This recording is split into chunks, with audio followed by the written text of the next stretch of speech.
the Minnesota Twins ownership saga may finally be coming to an end, and Twins fans couldn't be happier. After 40 frustrating years under the Pohlad family's reign, the team is officially on the market. The Pohlads have enlisted investment bank Allen & Company to explore a potential sale of the franchise, and this specific move might result in some big names being involved. In a public statement, the Pohlad family admitted it was time for a change. In it they said, "After months of thoughtful consideration, our family reached a decision this summer to explore selling the Twins." Now they can say they're exploring a sale, but they're not. They are going to sell the Twins. And when the sale goes through, it would conclude one of the longest and most controversial ownership tenures in MLB, second only to the New York Yankees, Chicago White Sox, and the Philadelphia Phillies in longevity. But what exactly led to this and made the Pohlads so unpopular in Minnesota? It all starts with Carl Pohlad, the patriarch, who built his fortune during the Great Depression by foreclosing farms and getting rich off of others. When he bought the Twins in 1984 for only $44 million,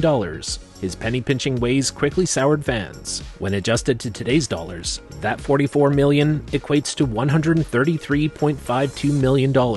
In short, the Pohlads are about to cash in with a huge profit. While the Twins experienced success early in his tenure, including 2 World Series titles in 1987 and again in 1991, Carl Pohlad quickly became synonymous with penny pinching and a lack of ambition. To this point, after the Twins' 1987 World Series win, Pohlad famously didn't allow team employees to have a day off in order to participate in the championship parade. Along the way, he refused to retain key players, pushed for public funding for a privately owned stadium, and even went so far as to attempt to get the Twins contracted from Major League Baseball in the year 2000, just so he could cash out. If Pohlad had gotten his way, both the Minnesota Twins and the Montreal Expos would have been dissolved. Instead, legal challenges prevented that from happening, and the Expos ultimately relocated to Washington, D.C. In this contraction scenario, Pohlad would have received a payment from Major League Baseball. Pohlad did not care about the Twins and just wanted to be cashed out. And as the years passed, the family's reluctance to spend on top-tier talent earned them the nicknames Cheapskates and Cheap Pohlads amongst the fan base. When Carl's sons Jim, Bob, and Bill inherited the team after his death in 2009, fans hoped that things might change. And at the time of his death, Carl Pohlad was the richest owner in all of baseball. The team's reins were then handed to Carl Pohlad's grandson Joe Pohlad in 2022, but instead of revitalizing the team, Joe cut the payroll by $30 million before the 2024 season, citing the lack of a TV contract after bankruptcy proceedings around Diamond Sports Group and Bally Sports. To the Pohlads, this was never about the team or its fan base. It was always and forever about the family and its business, and fans saw right through them. The Twins reportedly made a profit of $19 million in 2023, despite publicly crying poor, and the team's value grew 5% from 2023 to 2024. From 2015 until present, the value increased 63% according to Forbes. To this day, they are still one of the richest ownership groups in baseball, so they are definitely not poor, maybe just poorly run. In spite of ownership issues, the 2023 Minnesota Twins finally broke an 18-game postseason losing streak, which was a record for North American professional sports. In doing so, the Twins had won their first series in 21 years, but the renewed fan excitement quickly evaporated during the disastrous 2024 season, during which the team's worst ever collapse shattered enthusiasm and was blamed on ownership's refusal to spend on improving the roster at a time when the team was actually trying to compete. Fans were furious at Twins ownership. With attendance plummeting and backlash mounting, fans have been chanting one thing loud and clear: sell the team. This even resulted in a publicized incident at the end of the season in which a fan was removed from Target Field and banned for a year after holding up signs encouraging the Pohlads to sell the team.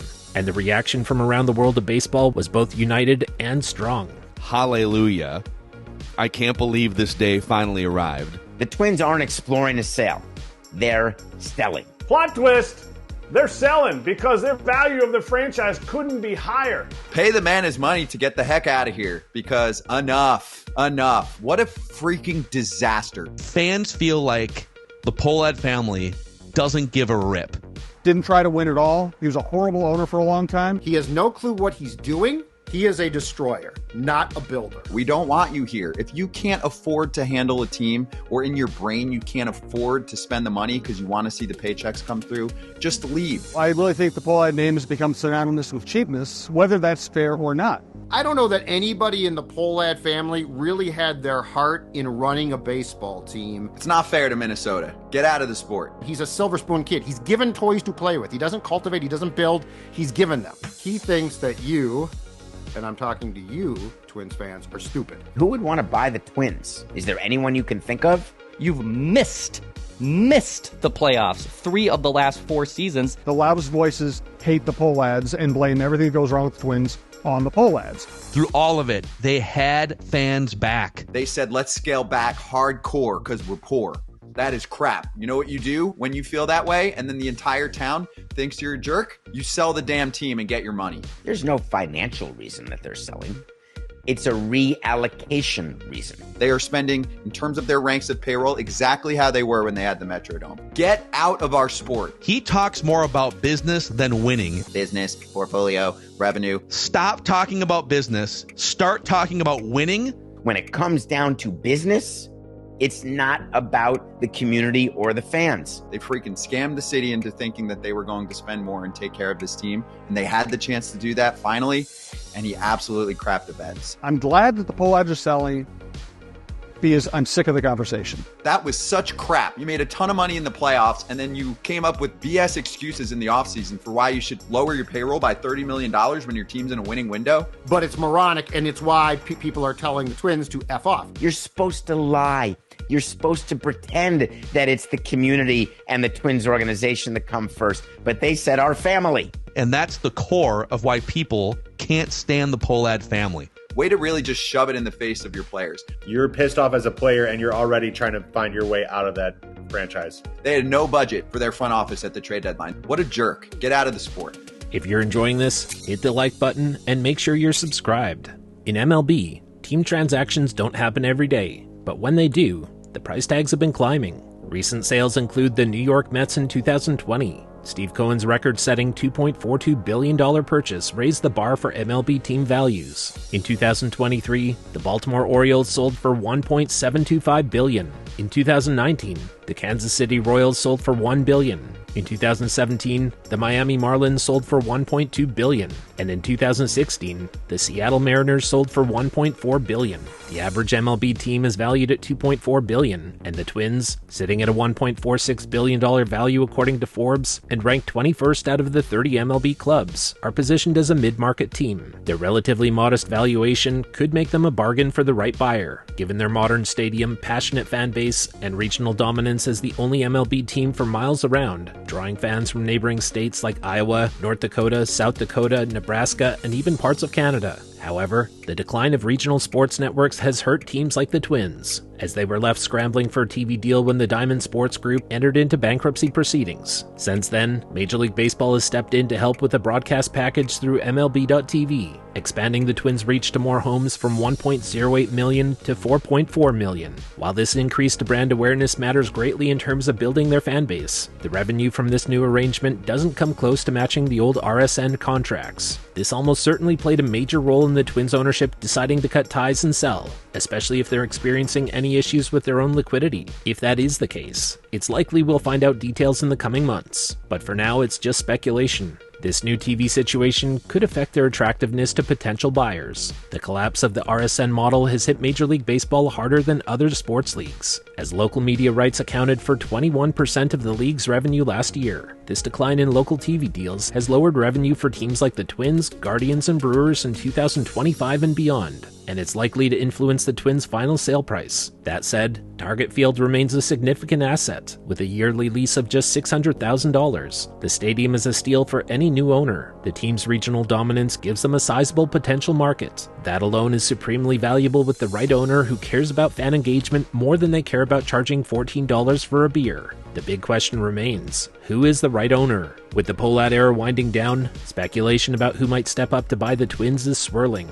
Several high-profile names could be in the running. The first group is very obvious. It's led by Mark Lowry, Alex Rodriguez, and Eric Schmidt. Together, they're the minority owners of the Minnesota Timberwolves, and they've already made a splash in the Twin Cities sports scene. Given their familiarity with the market and their desire to expand their sports portfolio, they're natural contenders. And together, both Schmidt and Bloomberg's deep pockets could turn the Twins into a financial powerhouse, much like Steve Cohen's transformation of the Mets. Another option would be Glenn Taylor. the chairman of the Taylor Corp and majority owner of the Minnesota Timberwolves, who initially agreed to sell the Wolves to Lori, Rodriguez, and Schmidt, but is now trying to back out of the deal and retain the Wolves. Despite his change of heart with the Wolves, he has signaled that he wants to be less involved in owning sports teams, not more. So it's unknown if he would be interested, but he likely has the means to buy the Twins. Then there's the group of Ziggy Wilf, Mark Wilf, and Leonard Wilf, the majority owners of the Minnesota Vikings and Orlando City SC. It's possible they don't have enough to become the lead investors of the Twins. Looking outside of the local market, one possible name to consider is Joe Lacob, the owner of the Golden State Warriors. Lacob was known to be interested in buying the Oakland A's. With that no longer an option, Lacob could pivot to the Twins. His success with the Warriors is hard to ignore. Lacob understands how to build a championship-winning culture, and if he brings the same approach to the Twins, it could be game-changing, but it's unknown if he has interest outside of the California market. Then there's Mark Cuban. The outspoken former principal owner of the Dallas Mavericks has long expressed interest in buying an MLB team, specifically his hometown Pittsburgh Pirates. Known for his willingness to spend, Cuban could be the type of owner the Twins need, someone unafraid to invest in top-tier talent. His deep roots in sports ownership and love for the game make him a compelling candidate. And finally, another option is Jeff Bezos. The Amazon founder previously bid for the NFL's Washington Commanders and Boston Celtics, and he has the wealth to outbid just about anyone. While Bezos is yet to own a professional sports team, his entry into MLB could be a game changer, with the potential for massive payroll increases and bold moves in free agency. So those are the most obvious candidates. But who are the top 3 buyers and who's the best fit? We'll tell you that in just a moment. Hey, I'm Royce Lewis. I'm Brooks Lee. I'm Pablo Lopez. I'm Jose Miranda from the Minnesota Twins. And you're watching Talkin Twins. And you're watching Talkin Twins. You're watching Talkin Twins. Here we go. You're watching Talkin Twins. Go. After examining the landscape, 3 groups stand out as the best potential buyers for the Minnesota Twins. The third most likely option is Jeff Bezos. While Bezos does lack experience in sports ownership, his sheer wealth makes him a top contender. With his backing, the Twins could become one of the wealthiest teams in baseball, allowing them to sign top-tier talent and compete with the league's heavyweights. The fact that the Pohlads hired the expensive investment bank Allen & Company should be a sign that they want to get big names like Bezos involved in the bidding. Whether someone like Bezos would actually be interested is unknown at this time. The second most likely candidate is Mark Cuban. Cuban's track record in the NBA speaks for itself. Known for his aggressive and involved approach to team ownership, Cuban could bring a breath of fresh air to the Twins and inject the team with some much-needed star power and fan engagement. Cuban himself brings star power and a win-now mentality that Twins fans would likely embrace. He's a popular hands-on owner who's willing to spend to win, something the Twins desperately need right now. His passion for sports and business acumen make him an ideal fit for turning the Twins into a competitive powerhouse. Given his past, Cuban is someone to keep an eye on until he says otherwise. And finally, the most likely candidate to buy the Twins is the group of Mark Lori, Alex Rodriguez, and Michael Bloomberg. This trio could be the perfect blend of financial muscle and sports management savvy. Bloomberg's wealth alone would give the Twins the resources to become a major player in free agency, while Lori and A-Rod's experience with the Timberwolves shows that they're serious about success in the Twin Cities market. Notably, Mark Lori and A-Rod previously bid on the New York Mets and were the runners-up to Steve Cohen. So their interest in owning a baseball team is already well established, and conveniently for them, there's a baseball team for sale right across the street from where the Timberwolves play. This group has the most reason and incentive of anyone to buy the Twins and invest in the surrounding downtown area to raise the value of both franchises even more, and they already have a strong level of popularity and community support from the fan base. It's a no-brainer. This group would allow the Twins to do everything fans felt the Pohlads refused to do: retain their star players, spend in free agency, and compete as the sale process unfolds. Twins fans will be watching closely, hoping for a new owner who can finally break the cycle of mediocrity and turn their beloved team into a perennial contender. Whoever ends up buying the team will have their hands full repairing the relationship with the fan base that's been burned one too many times. For Twins fans, the sale can't come soon enough. And there you have it. You've made it to the end of this episode, and we really appreciate that. Hit the like button down below. Then take just 1 second of your time and make sure down below that you are subscribed to this channel. We ask that you do, because that guarantees that we definitely get to see you back here next time. Thanks for watching.